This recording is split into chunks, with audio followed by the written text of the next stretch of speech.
if we got together, like for example this one, it is Kinsa daw ang ingon pa niya ba nauta na siya. Kinsa daw ang naibog sa teacher. Why ni answer sa mga words nga na witness ana nga punuan while you stay here in this school. hala. Kinsa jud kana daw din ha. Actually, pag-ibig sa mga Bugo.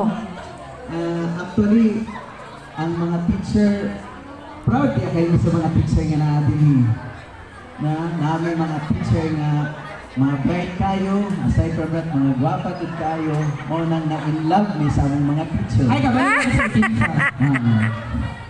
Alay, kabalo si Ma'am Maris. Diba? Pilay price na, sir. Ha? Pilay price. Kinsa man, ma'am. Kabalo na ko kung kinsa ang naibog og teacher. Ang nag-istorya naibog kang Adelina. Tama, sir? Ha? Tama? Yes. Ay, mali! Tuloy na, naibog ko magwapa mo ko sa ma'am sa una. Pero wag yung ko ka istorya. Okay. Katong naka-istorya. Kinsa ka na? Kay kami mo ba oy? Pero, nag-isa, I tell you, pinagpriso bro. Kano ba yan?